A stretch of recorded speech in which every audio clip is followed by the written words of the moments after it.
APSC ఉద్యోగ ప్రకటనలకు దరఖాస్తులు వెల్లువెత్తుతున్నాయి. ఒక్కో పోస్టుకు వందల్లో పోటీ నెలకొంది. పంచాయతీ కార్యదర్శి పోస్టులకు వారంలోనే 56,000కు పైగా దరఖాస్తులు వచ్చాయి. విపరీతమైన పోటీ దృష్ట్యా అభ్యర్థులకు ఎలాంటి ఇబ్బంది కలగకుండా అధికారులు చర్యలు చేపట్టారు.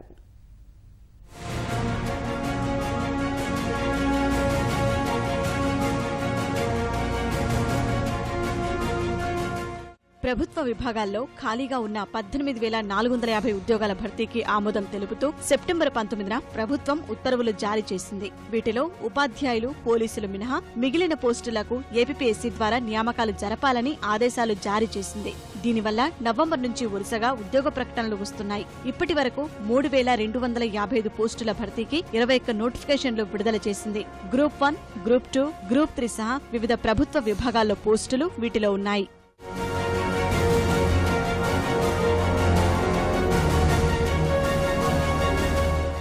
309 అసిస్టెంట్ ఎగ్జిక్యూటివ్ ఇంజనీర్ పోస్టులకు ప్రకటన ఇవ్వగా 47,000 మంది దరఖాస్తు చేశారు. అంటే ఒక్కో పోస్టుకు 152 మంది పోటీ పడుతున్నారు.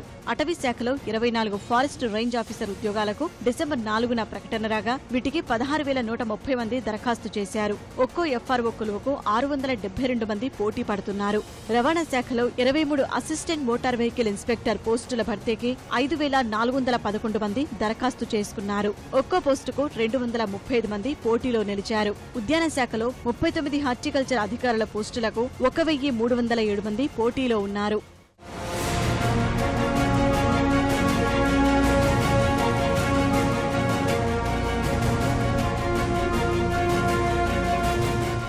నిరుద్యోగులు ఎన్నో ఏళ్లుగా ఎదురు చూస్తున్న పంచాయతీ కార్యదర్శి పోస్టులకు డిసెంబర్ 27 నుంచి దరఖాస్తు ప్రక్రియ ప్రారంభమైంది. ఏదైనా డిగ్రీని అర్హతగా నిర్ణయించడంతో పెద్ద ఎత్తున పోటీ నెలకొంది. వారంలోనే 56,621 దరఖాస్తులు వచ్చిపడ్డాయి. ఈ నెల 19 వరకు గడువు ఉండటంతో ఈ సంఖ్య భారీగా పెరుగుతుందని అంచనా వేస్తున్నారు. ఎక్స్టెన్షన్ ఆఫీసర్ గ్రేడ్ 1, దేవాదాయ శాఖలో assistant commissioner, assistant electrical inspector, inspector of boilers, assistant Telugu translator, APRO ఉద్యోగాలకు దరఖాస్తుల ప్రక్రియ ఆరంభమైంది. ప్రతిరోజు వేల మంది అభ్యర్థులు దరఖాస్తు చేస్తున్నారు. దీంతో ఒక్కోసారి ఏపీఎస్సీ వెబ్సైట్ సైతం మొరాయిస్తోంది.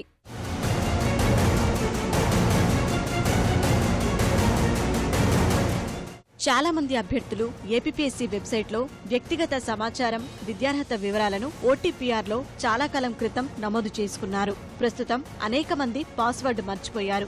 చరవాణి నంబర్ లేదా ఈమెయిల్ ఐడి మార్చిన వాళ్లు అనుమానాల నివృత్తి కోసం వెబ్సైట్లోని అధికారుల నంబర్లకు ఫోన్ చేస్తున్నారు. పరిస్థితి తీవ్రత దృష్ట్యా అధికారులు టోల్ ఫ్రీ నంబర్లు ఏర్పాటు చేశారు. ఓటీపీఆర్ వివరాల కోసం 086625278119 నంబర్, నోటిఫికేషన్లు, దరఖాస్తు ప్రక్రియలో వచ్చే అనుమానాల నివృత్తికి 08662527820821 నంబర్లు ఏర్పాటు చేశారు. అంటే మొత్తం 3 నెంబర్లు మా దగ్గర హెల్ప్ లైన్ నెంబర్స్ ఉన్నాయి. 3 కనుక ఆల్రెడీ లైన్లో ఉంటే 4వ వాళ్ళు ఎవరైనా కనుక చేయాలంటే కొంత సమయం ఆగి చేయాల్సి ఉంటుంది. వాళ్ళందరూ కూడా కొంచెం సమయం ఆగి ఆ హెల్ప్ లైన్ నెంబర్స్కే చేయవలసిందిగా మేము కోరుతున్నాం. మా సెల్ నెంబర్స్కి చేయొద్దని చెప్పి మేము మనవి చేస్తున్నాం. ప్రత్యేకంగా ఒక సపరేట్ హెల్ప్ లైన్ నెంబర్ ఈ ఓటీపీఆర్స్ కోసమే పెట్టడం జరిగింది. అది కాకుండా మాకు ఇంకొక 2 హెల్ప్ లైన్ నెంబర్స్ ఉన్నాయి. ఈ మూడిట్లో వేటికి ఫోన్ చేసినా కూడా వాటి యొక్క వివరాలు కానీ వాళ్ళ యొక్క ఇబ్బందుల్ని తొలగించే మార్గాల్ని వాళ్ళకి చెప్పడం జరుగుతుంది.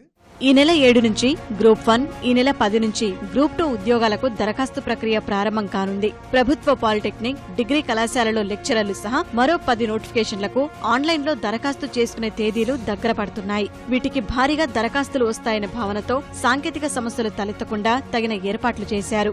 అభ్యర్థులు చివరి తేదీ వరకు చూడకుండా ముందే దరఖాస్తు చేసుకోవాలని అధికారులు కోరుతున్నారు. చాలా మంది చేస్తుంది ఏంటంటే చివరి నిమిషం వరకు ఆగి అందరూ కూడా చివరి నిమిషంలో ట్రై చేయటం వలన ఈ సర్వర్ ప్రాబ్లమ్స్ కానీ ఇటువంటివన్నీ వచ్చే అవకాశం ఉంది. కాబట్టి వీలైనంత తొందరగా ఈ అప్లికేషన్లు పెట్టుకోమని చెప్పి మేము అందరికీ కూడా మనవి చేస్తున్నాము. ఈ ఎస్ఎంఎస్లు రావట్లేదని, అలాగే మెయిల్ అడ్రస్లు మారటం వలన మెయిల్స్ రావట్లేదని, ఇవన్నీ కూడా మాకు చివరి నిమిషంలో మాకు ఈ కంప్లైంట్స్ వస్తున్నాయి. అటువంటి ప్రాబ్లమ్స్ ఏమన్నా కనుక వస్తే వాటిని రిజాల్వ్ చేయడానికి కొంత టైం పడుతుంది కాబట్టి అప్లయింగ్ అన్నది ఎంత వీలైతే అంత తొందరగా చేసుకోమని చెప్పి మేము మనవి చేస్తున్నాము. పరీక్షల సందర్భంగా ఎవరికీ ఇబ్బందులు తలెత్తకుండా ముందు జాగ్రత్తలు తీసుకుంటున్నామని అధికారులు వెల్లడించారు.